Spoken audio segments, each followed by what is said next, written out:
Morning, everyone. Thank you for joining our HR Heroes session this morning, where we'll be discussing getting the flexibility balance right. My name is Louise Sowell, and I'm a business director at LHH Recruitment Solutions, and I'm kindly joined this morning by Zoe Wright, HR director at First Central Group, and James O'Loughlin, head of talent at Moore Barlow. We've organised this session this morning as we know no matter what industry or size of company you're currently working in, hybrid working is the new norm, and a lot of companies are still struggling to find the right balance. Whilst we understand there's no perfect solution or one-size-fits-all approach to the flexibility question, we do know that how companies approach flexibility can have a direct impact on their retention and attraction of talent. So during the session this morning, we'll be discussing the benefits and challenges of hybrid working, the impact it can have on your retention and attraction of talent, and how to address those employees that simply don't want to return to the office. We'll be sharing our tips and insights along the way, so hopefully you'll all come away with some ideas of how to help drive employee engagement and productivity in your own organisations. A quick housekeeping before we start: we are going to leave 10 to 15 minutes at the end of the session for questions, so please feel free to send your questions throughout the session in the chat, and we'll aim to answer as many as possible at the end of the session. So over to James and Zoe to start us off. Are you able to give us a brief overview of your hybrid working policy at First Central Group and Moore Barlow, and tell us why you decided to mandate or not mandate your current hybrid working arrangements? So if we start with you, Zoe, and if you're happy to share like what you've done and implemented at First Central, that'd be great. Yeah, so I think COVID gave us an amazing opportunity to look at our working practices, not only kind of how we work, but also other things like how we give people desks in the office, or how we arrange car parking, just to allow a lot more flexibility and take away some of the historical ways of doing things. So we started talking to colleagues when it came to coming back to the office, about what would work for people, also considering what would work for us as a business. Hence, we had been working completely remotely for several months during the pandemic. So we came to a decision that we would base it on what kind of work people were doing. So our back office colleagues are allowed full flexibility. So that means that they can decide when they come into the office. Our front office colleagues, so our customer facing roles, are in the office 40% of the time. So if you're full time, that would be 2 days a week. And then we've got some in the middle that are kind of customer facing, but a little bit more sort of based on analytics and more sort of specialist roles, and they have 80% at home. So we've really kind of based our approach on what we thought would work best for the roles and for the individuals, and tried to create a good balance. And James? Yeah, so for us, Moore Barlow was formed through merger 2 days before lockdown in 2020. So an interesting time, excuse me, an interesting time to form a company, but actually that almost forced quite early on discussions around hybrid working.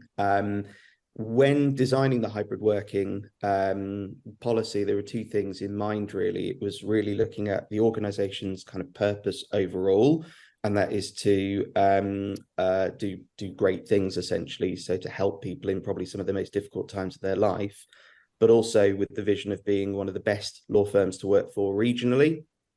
So as a consequence, our policy is quite loose-fitting. We ask for just 1 day a week in one of our offices, with 4 days wherever you need to be to get your best work done. So for some teams, they work 2 to 3 days in the office because they collaborate much more closely for the benefit of our clients. For other teams, it could be 1 day a week. And even for other teams, it could be much more flexible. So we do quite a lot of remote work. So where we take people nationally on as a firm because of their really unique technical skill set. And we just ask them to be present for those quarterly meetings that we have. I think for us, it's probably easier to implement this sort of a policy because more or less people have broadly the same type of a role. It's a desk-based role, so it lends itself really neatly to hybrid working. and flexible working patterns, so earlier starts, later finishes, 5 short days, etc., etc. In my previous role, it was a construction and maintenance firm, and it's really difficult to work from home whilst building a house.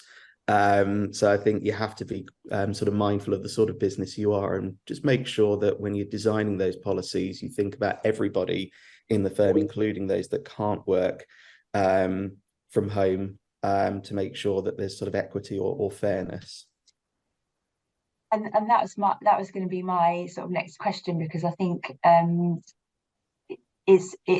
suppose it's easier to implement when you've got an organisation, like you say, that everyone can work from home. But there will be, a lot of companies that we work with in manufacturing or customer service, they don't have a choice. They have to be on site. And I suppose, have you got any sort of tips or learns from your experiences that would help those companies where they have a different workforce that has to be on site, and then another workforce, whether that might be in a support function, whether it's HR, finance? Because some companies that we work with have maintained like a one size fit all. So if the manufacturing site, they all have to be in, then HR all has to be in. But as we know, when you're recruiting a HR or HRD or FD, that's really hard to recruit on a 5-day week in the office. So how have you managed the differing workforces, and is there conflict or resentment between those that have to be in and those that don't have to be in? Does that make sense? I think from my point of view, it's all about communication, and making sure that you take everyone's views into account, and also balancing that with what the business requirements are. So we're a regulated firm working in insurance, so we have to provide supervision to people that are working in the regulated part of our business. We have to provide training, we have to have regular one-to-ones. So it's important that there is some time in the office for them, and they understand why. We're not just bringing them in for the sake of it. We do allow shift swapping. We have a shift swapping policy. So although they are scheduled for those 2 days a week that they come in, they do have a level of flexibility that if they need to swap, with a colleague, they can. Yeah. I think there's also other kind of incentives that can be provided. So sometimes we run different types of incentives that just operate in those customer facing areas and not in the back office areas. So it kind of balances out. We also have a facilities team, for example, that have to be on site because that's what their role is, being in the building. And I think, regular communication with those teams so that they understand the reasons behind. I mean, clearly, if your job is to be a receptionist, then you've got to be sitting on the reception. But we do then try and allow some level of swapping of shifts and that kind of thing to allow people that level of flexibility as well. Okay. Anything to add? Yeah, I think as an HR professional, you've got a really difficult role, haven't you? You've got how to create the best working environment, the best people practices, and you blend that with what's customary in the industry that you work and what's commercially sensible as an organization. And sometimes you can't get a tick in each of those boxes, so you have to make the best decision. But just to add to Zoe's points there, when in my previous firm, there were some roles where it's simply impossible to work from home, construction sites, maintenance workers, undertaking repairs in people's homes.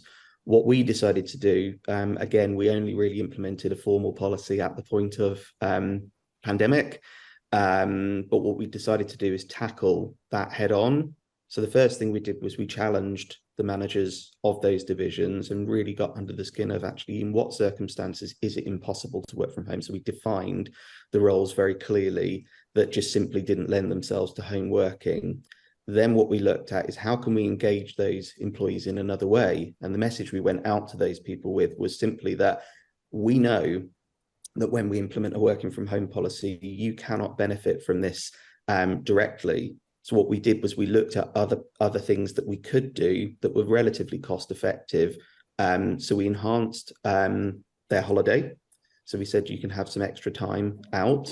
It transpired that we had 2 tiers of holiday anyway. So we simply aligned the individuals with less holiday naturally to those that had the higher holiday anyway. So we created equity there. We also looked at other benefits that we might be able to provide those people, things like season ticket loans, things like slight flex to hours when absolutely necessary to kind of get home life organized, as we all have. So I think my advice around it is you won't get it right, or you certainly won't be able to do flexible or remote working or hybrid working for everybody. But where you can't, think about what you can do as a value add, just to further engage those individuals in the conversation.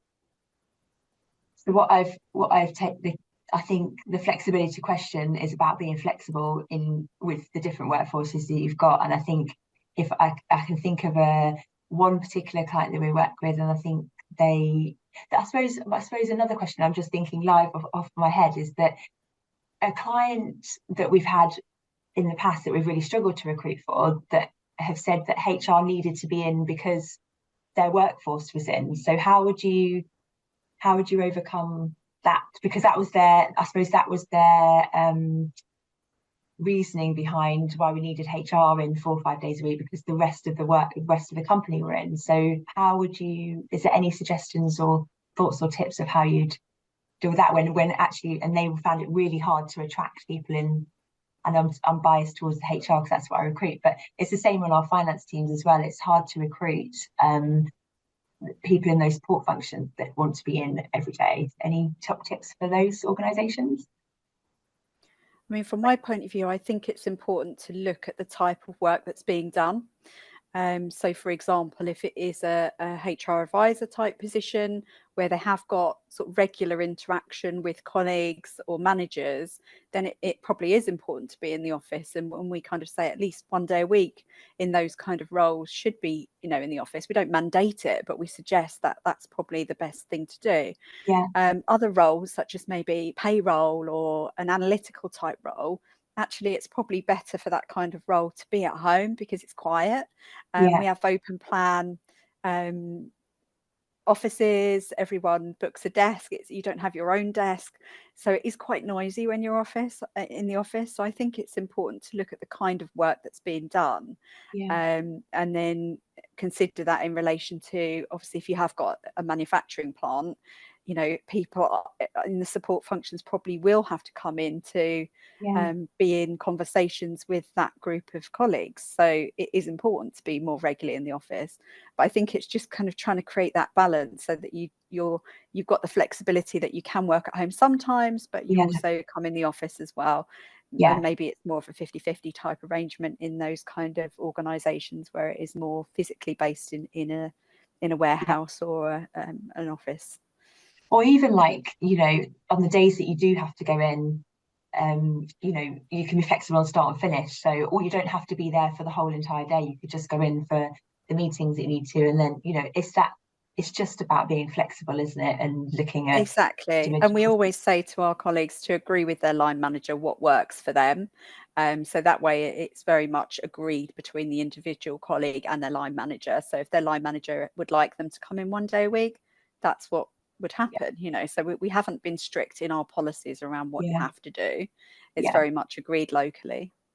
And we've actually found, in a couple of years ago, people really wanted remote, didn't want to go in the office at all. And I feel like in this year there's been a shift in actually candidates again looking for local work because they are missing that collaboration piece, and they want to actually go back into the office, but they don't want it mandated that you've got to be on X, Y, and Z at these hours, but they want the choice. And I think that's giving people the flex and the choice is the key. And it's the number one, years ago, the first question a candidate would ask you is, what's it paying? And now it's like, what's the hybrid policy? How many days have to be in the office? So it is still very prevalent in that attracting talent space. And what have you found to be the biggest benefits and the biggest challenges of implementing hybrid working over the last number of years? And who wants to take that one? Shall I pick that one first, if you don't mind? So I think the biggest benefit from my perspective in my current role is that it really broadens the attraction piece. So I was with Indeed a couple of weeks ago, and they had a really interesting statistic. So they were saying that applications overall are down at the moment, as you might expect. So there's still this kind of ongoing shortage of candidates. But what they were saying is that roles that were advertised as hybrid or fully remote made up only about 20% of total adverts advertised across the UK, but the application volumes accounted for over 70% of total applications went to those 20% of roles. So I think what this tells us is that from an external perspective, people still want it. So it might be, as you say, Lou, that there may be an increased presence in the office from people that do work in those hybrid environments, but I take to mean the meaning from that to be actually people really value the choice, and that it isn't you must be here 4 days a week, but it's okay, one of those days you can do what you like with. I think actually what people look for is the flexibility in terms of how they do their best work. In terms of internally, we are running a leadership conference next week in our firm, which is all centered entirely around getting the best out of people. So it's employer brand is the overall or overarching theme. And we've been recording a number of videos from people and just simply asking them, why do you feel personally connected to More Barlow? And the overwhelming answer has been trust. You trust me to get my job done. You don't manage me at a micromanagement level. And it was a really nice story from a guy that really touched me, actually. And he was saying that before the pandemic, he worked for another law firm, had to be in the office 5 days a week. And he said he missed all of his child's firsts. So missed the first time they walked, missed the first time they talked. And he said that he'd spend his evenings just trying to encourage him to say that word again, or just trying to encourage his child to stand up. And of course, he said, I felt like I really, really missed out. He said today, child is sort of 5 years old. He says he doesn't have that same connection that he does to his daughter. Now, his daughter was born in the midst of the pandemic. And he said that he was working from home most of the time. He was there when she spoke for the first time. He was there when she stood up for the first time. And he said even his wife comments that the bond that he has with his daughter is so much stronger. And I remember him talking about it and getting quite emotional. And at the end of it, he said, so I owe the company an enormous debt because they've actually helped me bond with my daughter in a way that I couldn't bond with my son. And I thought, well, actually, this is the point, isn't it? It is about doing the best thing for the company. It is about creating a work environment where people can do their best work. But actually, everybody's a person, everybody's got a different set of circumstances. And I think it's wrong of us to assume that what's right for one person is right for another. So I think we have to be mindful that everybody will see any policy, any degree of flexibility in a different light. And I think in order to make it work, we have to take the views of everybody in the firm and just try our absolute best to accommodate as many of those people as we can. No, that I totally agree. And actually, you started off your point by saying it's a mass attraction, but actually that's a massive retention, isn't it? Like, you know, the fact that he's indebted, he feels indebted, like he's going to be really loyal, you know, and we all know the cost of like someone leaving and having to onboard and find talent in the current market. So I think that's a really nice story. And I think we could all probably relate to a lot of that. And it you know, those personal things, you can't put a price on it, can you? It means so much. And sorry, before I ask another question, have you got anything that you would add to the yeah, I mean, I was going to say, yeah, I mean, I'm that had to drop my kids off at 8 o'clock in the morning, didn't go home till 6 o'clock at night. So, you know, I can see the huge benefit in the work-life balance aspect. But I think also it's efficiency of time, you know, because you're much more efficient when you've got the ability to decide where you work based on the work you're doing for that day. So you can start work earlier, you can make the most of your time, you're not going to get interrupted. So it's kind of more, I think, from the efficiency point of view, as well as attraction and retention, you are able to use your time in the best possible way. When I go in the office, I barely sit at my desk because I'm spending my time with my colleagues, doing things face to face, whether that's a workshop or a strategy day or a team building day or one-to-ones, appraisals, whatever it might be. I'm making the most of the time that I have face to face with my colleagues. And I think from that sort of side of things, the benefits are around collaboration, teamwork, the social aspect. So I'm a big advocate for balance and spending some time in the office. Yeah, We do have around 10% of roles now that are fully remote based, but I think that has to be made, the decision to do that has to be made on the particular role and whether that will work. And we still say for those people that if there's team building events, etc., they should still come into the office and make that trip. yeah, But I think it is just important to always think about the particular role and how that fits in with the business and the individual to make the yeah. right decisions. I totally agree, and not to be the negative one in this conversation, but I suppose one of the to talk about the challenges, and maybe you've got ideas of how other companies can overcome this, because I think we see it at LHH. I don't know whether, you know, in the recruitment space, when we've hired new consultants, I think some of the feedback has been that the formal training and the online training, that's all there, that's, you know, that's there for everyone.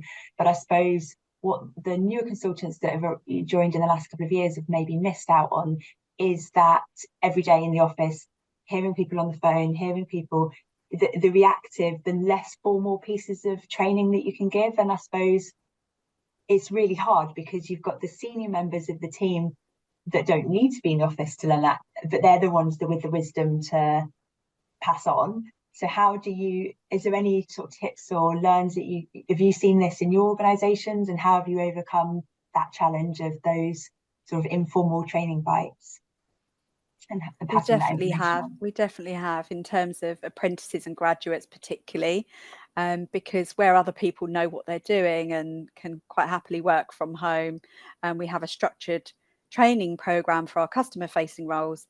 I think for one of the sort of negatives of the approach that we've probably got is that graduates and apprentices sometimes struggle with getting that face-to-face time with senior members of staff, because they're not, as you say, hearing what's going on a day-to-day basis, and it's tricky for them to pick up that kind of thing. And what we've done in those situations is really kind of tried to buddy them up with someone, you know, maybe someone who is in the office more regularly, because some people do wish to be in the office more. Yeah. It's not always everyone takes the opportunity to be at home as much as possible. Some people, for whatever reason, whether that's for their mental health, whether that's because they have bad Wi-Fi at home or they don't have the right setup, you know, space, that kind of thing, they actually prefer to come in the office. So where possible, we'll try and buddy them up with someone who will be in the office to give them that kind of level of support and guidance, because it is, we appreciate it is tricky for people that are first in the, you know, this is the first job they've ever had. They've got to try and learn from scratch what it means to be in finance department or whatever. You know, and that is a bit of a challenge. So I would say that as something, it's not not complete negative, but it is a challenge that you need to overcome and agree in your team how you make that work. And some people have never worked in an office environment, you know, this is their first, and they've never known what it's like to work every day in the office. So it sounds really basic, but it's just the office etiquettes, isn't it? And just the how to work in an office and work with colleagues. And I think I just saw I know we said we're going to do questions at the end, but I did just see a question come through actually, and I wanted to ask this, like, have you ever had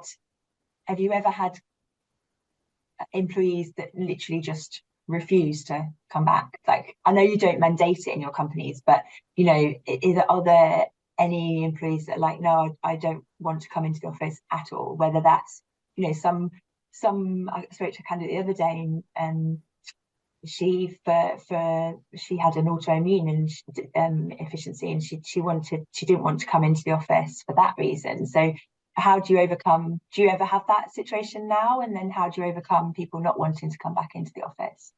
Yeah, I've got a couple of examples of that, but I think just picking up, can I link the last question to this one?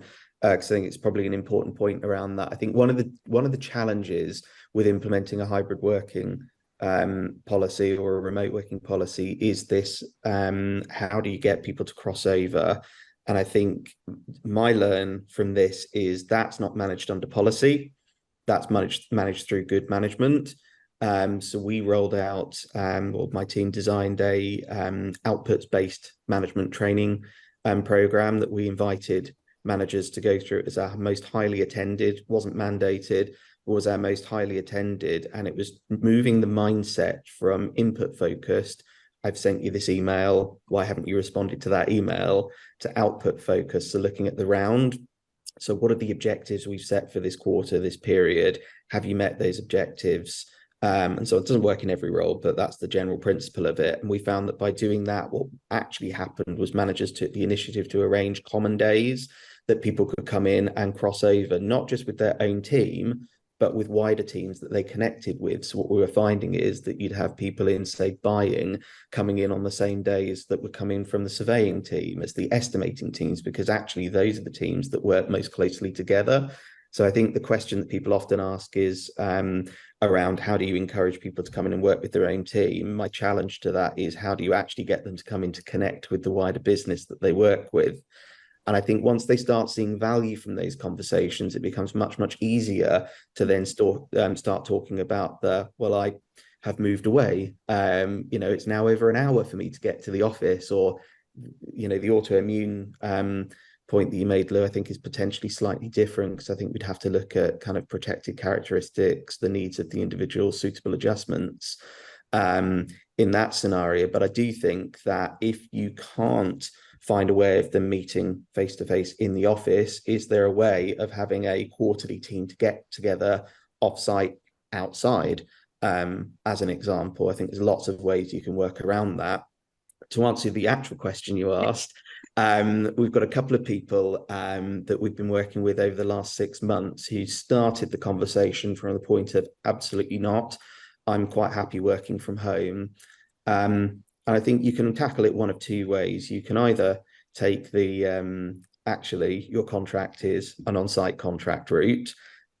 My challenge to that is, will you get the best out of those individuals? And this assumes that they are the right people in the right role, etc., etc.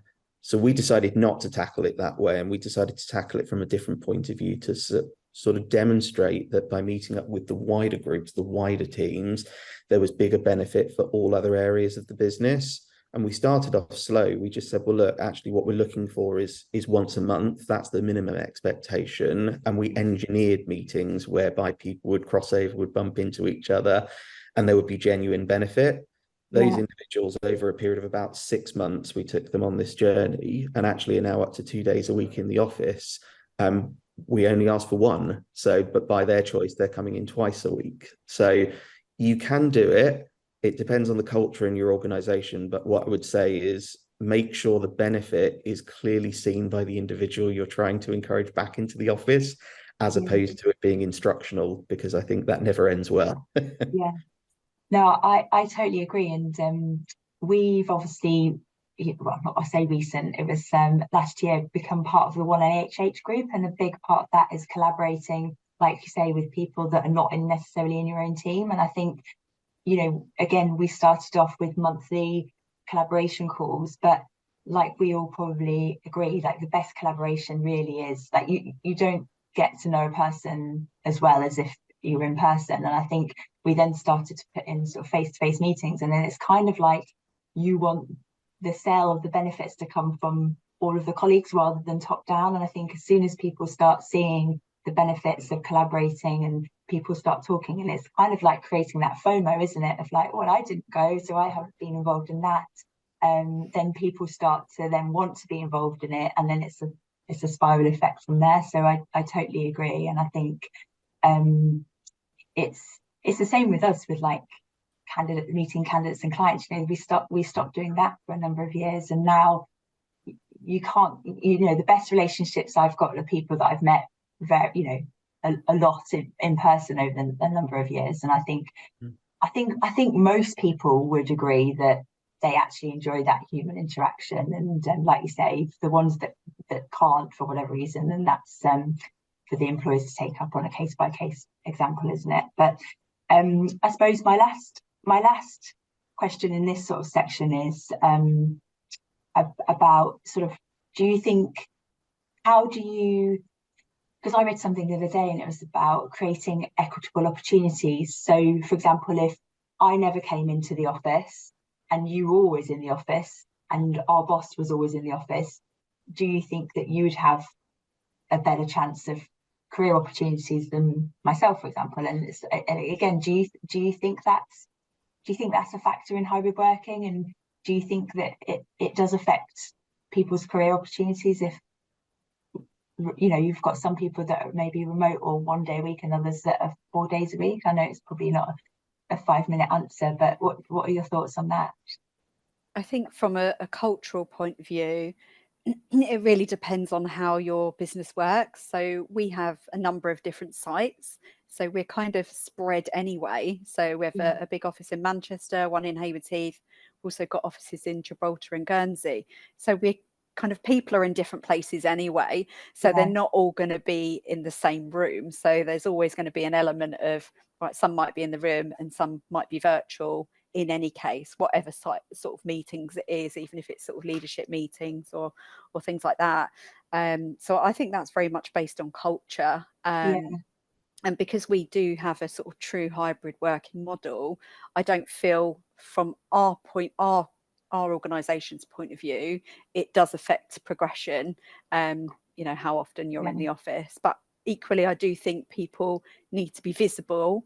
But because we are so much on cameras, because we are spread across different locations, so long as you're vocal and you've got something to say and you're you know, making a valuable contribution, I think that's more what's valued than whether you're physically in an office or not.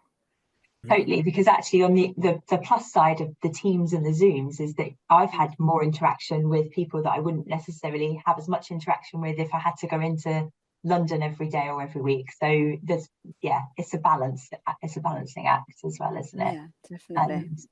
Anything to add, James, before we? Yeah, I think there's a piece of research that was done by McKinsey that said that those people that feel fully engaged in a company, fully engaged in the brand, are up to 17% more productive. Those who felt a level of disengagement were up to 30% less productive. So I think if we're thinking about this in terms of hybrid working, not hybrid working, I think that's one side of the coin.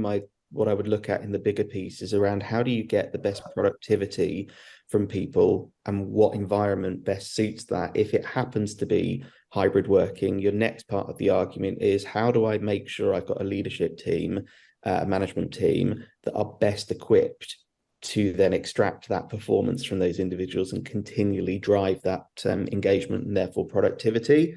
So I think sometimes it's quite easy to focus in on one policy, one area, and that might be the most important thing on your mind at the moment. But I think the bigger part of the story is what can you do as an HR professional, as a leader within the business to drive that productivity.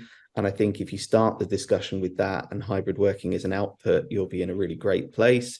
If you start it from the point of view of this would be quite nice, but actually don't take into consideration how working practices might need to change in order to get the best out of people, I think it could be quite a tricky path. And then going back to your other question, Lou, which was around kind of missed opportunity, visibility in the organization. I think that goes back to the working practices as well. So, you know, in my role as a sort of talent professional, multiple different ways you can do this. You could go down the traditional route with the 9-box grid when you're looking at sort of talent discussions, talent decisions. I think that's sort of fallen out of favor over recent years.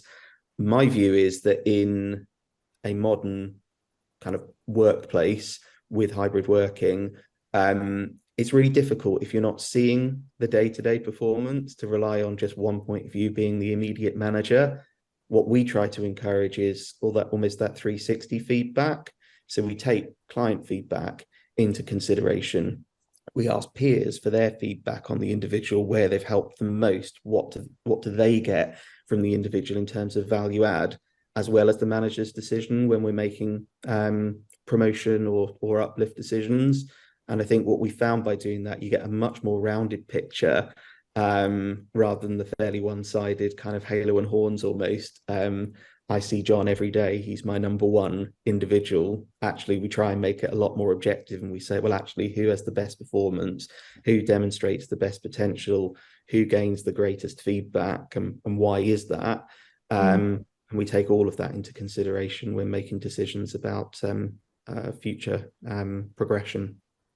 No, I mean, that all sounds great, and I think the point around the responsibility of the managers and the leadership team in, I suppose, implementing how we're working, but also the career development, because back to my earlier point around, why candidates are leaving jobs and what they're looking for, flexibility is obviously right up there, but also lack of career development. And I think a lot of, not all managers, but a lot of managers, there's a lot of work to be done around that middle management and leadership team, isn't there, in terms of like upskilling them, in terms of being able to upskill their teams and putting efficient career development plans in place to link all back to the retention piece as well, because a lot of candidates are saying to us at the moment that, they don't necessarily want to leave, they've got flexibility, they like the culture, but there's a lack of career development. They don't know where their next opportunity, and the manager might know, but there's just that communication piece missing as well. So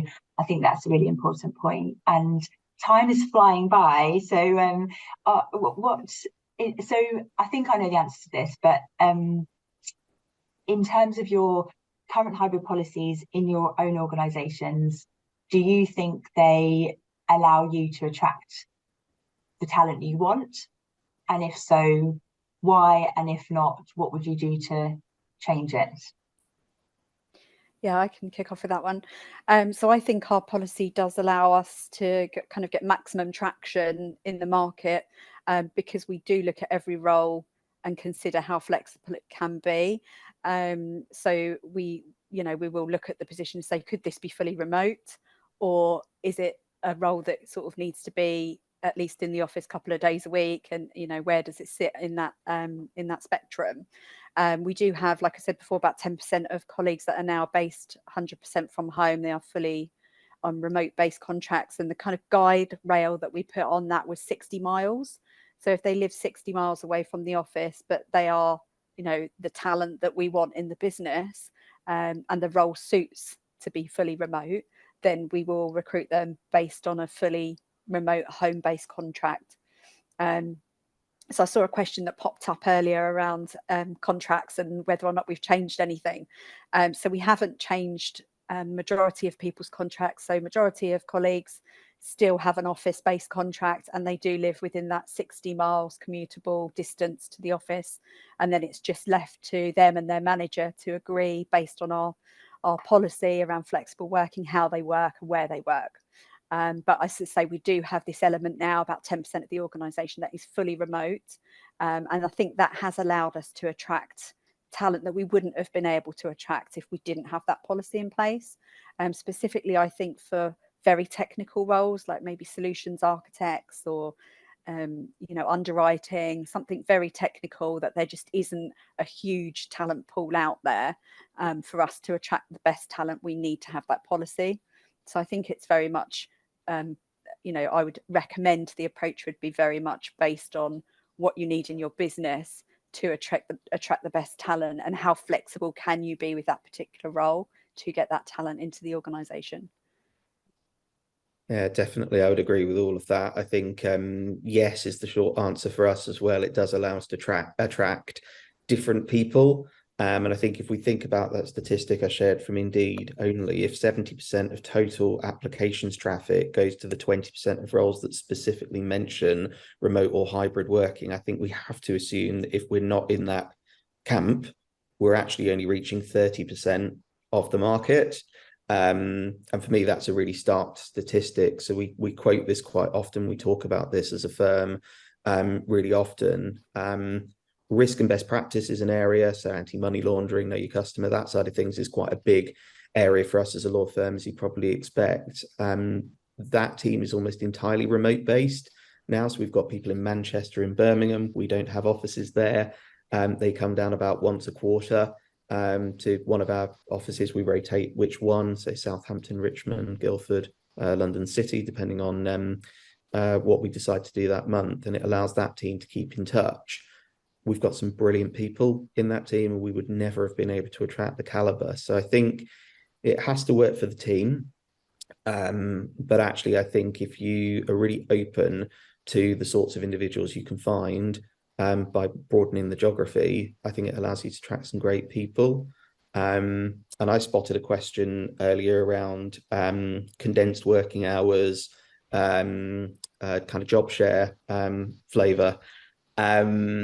We've been dabbling with that, and it's been pretty successful in some areas. I think in law, if you're in a technical role, so a lawyer position, it's quite uncommon in the marketplace to offer that flexibility. We're one of the few law firms in the top 100 to offer part-time partnerships in the firm. And we have a brilliant lady, Sarah Jordan, who is the head of our rural division. She works 3 days a week. And I was talking to her about what it is that attracted her to Moore Barlow, and she said that the main thing for her is that being able to balance home life with work life. And I said, well, what does that mean? She said, well, when I was a bit younger, that was about kids, raising my kids. She said, now I love paddleboarding.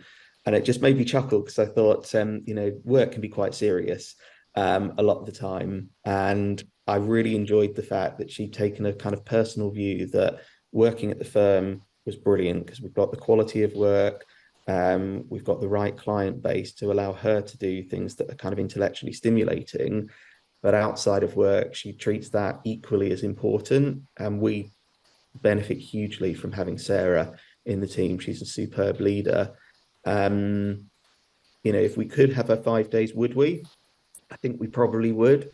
But she runs such a brilliant team. Actually, we'd rather have her 3 days a week than not at all. So I think that's the other side of this argument, I think, is around just being open to people on different work patterns. If it's for the benefit of the company and you can make it work with your structure, is another way of attracting really brilliant people that might otherwise have been overlooked. Yeah, I totally agree. And I think it's going back talking about that attraction piece, it's so important, isn't it, to know what your competitors are doing, because it's, if your competitor down the road is mandating 3 days a week, and you can attract someone like Sarah by offering her, because I totally agree with you, I'm part-time, and I think you'd much rather have someone on 4 days a week doing a brilliant job rather than just mandating that have 5 days a week just for the sake of it, just to fill a seat kind of thing. So I totally agree. And I suppose my final question before we go to the live questions is about that sort of impact on the hybrid working, and if companies, because I know there's rumblings of, I've seen a big trend in terms of great candidates in my area of Sussex and Surrey that I lost to the London market because they suddenly could get a massive pay rise and only have to go into London like once a week. Now companies up there seems to be the London market mandating, and I know a company in London have recently announced that they're not going to do like compressed hours and not allow job shares. You've got to be 5 days a week, working 5 days a week. And we're seeing a lot of candidates then coming back to the local market because they don't want to go to London 3 days a week. And I think it's about I recruit in the HR sector where predominantly it is females, but I suppose that impact on diversity, whether you are a parent or whether you're a carer of elderly parents. But do you think that companies, by mandating to go back in for 4 days a week, are going to lose like top talent, and have that, I think, will have a direct impact on diversity? Because let's be honest, like some people will not be able to do that, so that will curb their career development and that opportunity to be able to, and it will have an impact on women in leadership and blah blah blah. The circle goes on. But do you think that as well? Like there'll be a big impact on diversity if companies, in a 2 years time, suddenly start mandating 4 or 5 days a week back in the office? That was a very long-winded question, but I definitely do. I think that would be a big mistake to do that, and I certainly wouldn't want to work for a company that had that kind of ethos or thought process. We've seen actually a lot of people, and it's not necessarily people with children, it could be older people. I think after COVID, people just want a better work-life balance generally, and it doesn't matter what age you are or what your home situation is. We've got a lot of people that now do 9-day fortnights or compressed hours. And again, you know, if that works for the role, then you know, that's something. We have a lot of people that work that way, and they still work as hard as everybody else, and they still deliver the same outcomes, exactly as James was saying, as anyone working, you know, a sort of 9 to 5, Monday to Friday. So I think from my point of view, if a company was to do that, they will lose the best talent, because people value flexibility and choice over anything else, whether that be salary, bonus, or benefits. They want that. That's their number one thing. And also on the productivity side of things, I think Gartner did some research on this, that the most productive group are the group that have full flexibility but still go into the office when they think it's valuable for the role they're doing and the day they're having. And I think if you can create that kind of balance and culture in your organization, you are going to see the success that your competitors might not, because they're being so strict and policy driven and yes, no, tick boxy, that I think they will lose out. That's my opinion. And let's be honest, I don't think, you know, people aren't suddenly going to be like, oh no, we don't want flexibility anymore, and it's not going away. And people have like James's story earlier, like people love it, and it's going to be here, isn't it? The need is going to be here for them. Well, probably forever now. I've got a cocker spaniel, and I want to be at home with her some of the time. You know, she gets lonely without me. So I think people have lots of reasons that are important to them. That means that they'd like to be at home some of the time. I mean, equally, I'm happy to go into the office and spend the day with my colleagues. You know, if that's going to add value, which obviously it does, then I'm absolutely happy to do that. But it's the balance that I think people want, and they want the choice. So I think that's the most important thing. There's a really interesting PwC article I was reading the other day, which said that they surveyed, I forget what it was, 1,000 UK businesses, and of those 1,000, 75% of them said that a great customer experience starts with a great employee experience.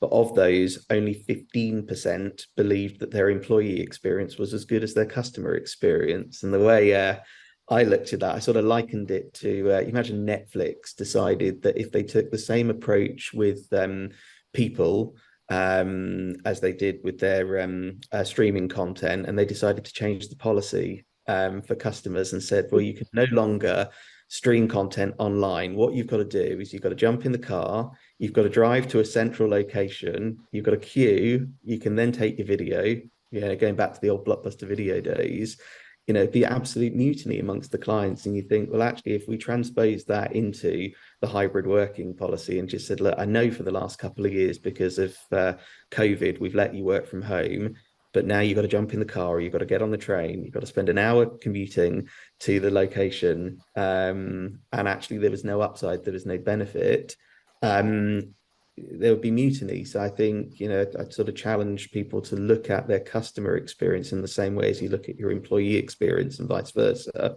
making sure that it's, specifically thought out, really well understood, and then you major your efforts on the things that actually truly make a difference and mean something to the employee base, and perhaps spend a little bit less time worrying about where people are and more what's the benefit, what's the outcome.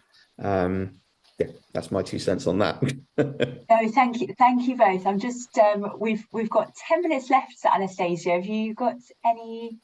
Well, I can see there's quite a few questions, but I don't think we're going to have time to go through them all. But are there common themes? There's a couple of questions and comments around consistency and as well as fairness around remote working, and we've got a few specific examples, and I'll just name a few of these. So it might be that remote working depends on a specific role, and how do you manage the fairness of that with other employees that perhaps need to be in more frequently and more often. Also around changes in people's work patterns and circumstances, which has meant that now after COVID, they're no longer willing to come in as often as perhaps their contract originally stated. So there was that. And also around being inundated with or flooded with fully remote requests, and how you manage that, approving it for some employees and not others. So very much around the fairness of it. There's a few examples of those. So yeah, how would you manage that? I can pick that one up. So I think for me, communication is the most important thing for people to understand why you have that guidance in place. For example, we put that guardrail in around fully remote workers being 60 miles away to create fairness, because what we didn't want is people that lived 5 miles down the road saying, I want to be fully remote, and that wouldn't have been fair on their colleagues. So we did put that in as a kind of guideline. But as I say, we never change contracts for anyone that is still office based. Their contract still says that they're based in the office. We just give them that level of flexibility to decide how they work with their line manager, and it's very much role dependent. And I think people are sensible. They understand if their role is a receptionist that they need to be in the office to do their job, or equally if their role is an analyst, then they probably don't need to be in the role. And actually it's probably more disruptive for them because of the noise in a shared office space where everybody is talking. Might not be as productive for them, so they might decide it's best with their manager to come in once every quarter for a team meeting, for example.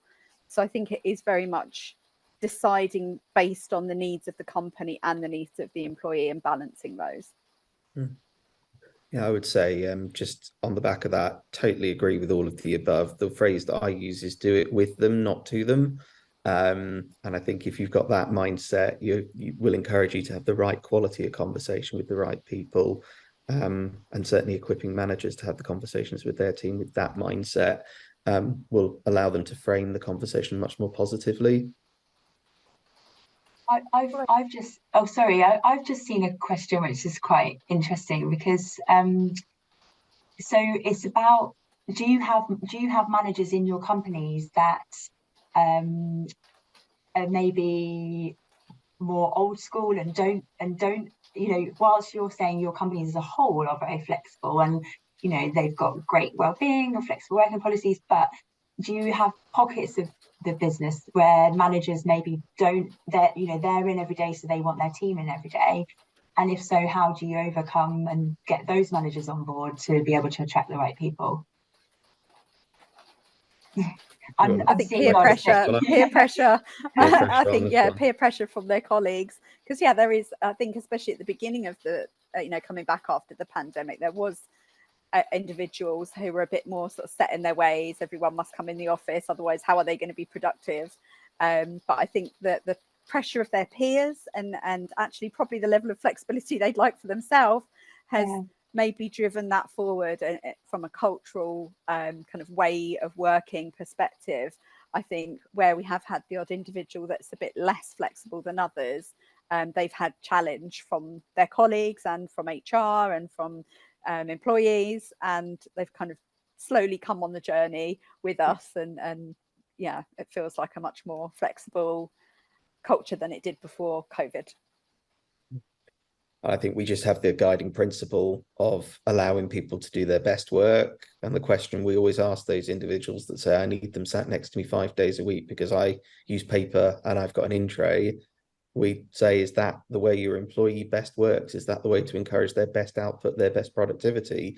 And the answer is usually no.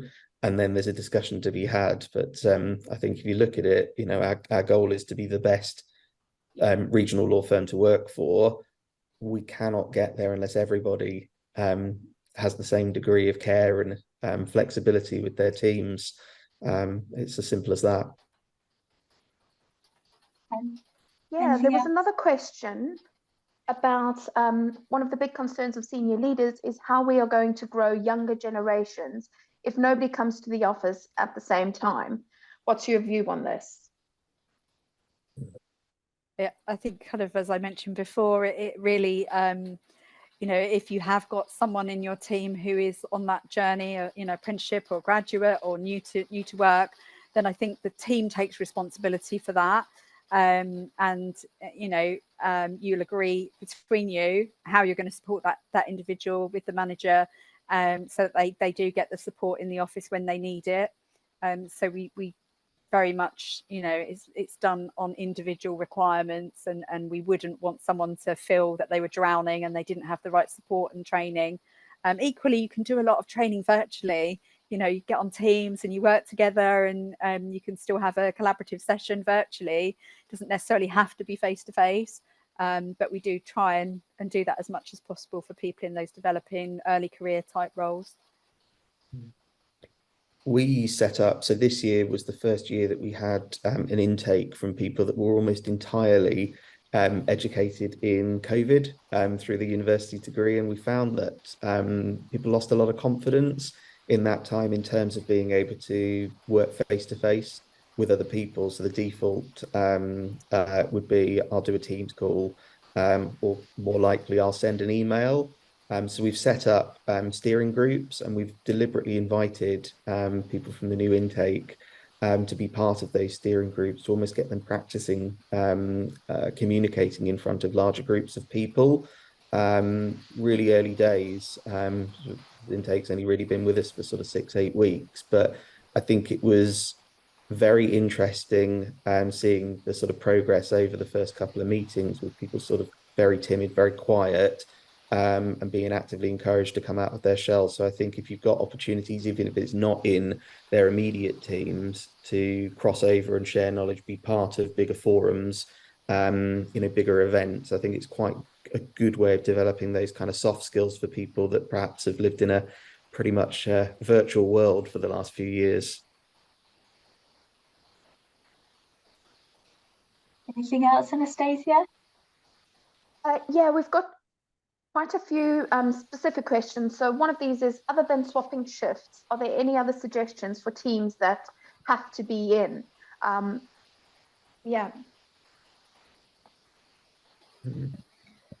I think we kind of both mentioned about having different incentives, didn't we, for those colleagues. So if it definitely isn't possible for them to have as much flexibility, what other benefits could you bring in? I think James mentioned about having a better holiday allowance or something like that, and I mentioned about different incentive schemes that you can run.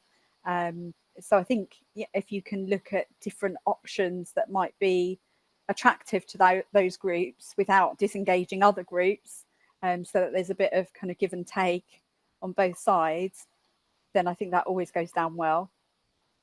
There was an example that just sprung to mind just with you mentioning the sort of other incentives, Zoe. In my last role, we redesigned the contact centre's reward scheme. So we created, as ridiculous as this sounds, the cupboard of dreams, it was known as, which was a cupboard that had a number of sort of prizes, if you like, in there. And each month, the team was asked to nominate on 5 different categories, areas where people have excelled. So if they witnessed a colleague who dealt with a particularly difficult customer, but in a really supportive and kind way, or if somebody had gone out of their way to share knowledge or take over some work, there was time and attendance was another area that people were sort of nominated for. And at the end of the month, the person with the best score essentially would go into a moderation panel, and then ultimately they'd be awarded one of the prizes. And it ranged from half a day's holiday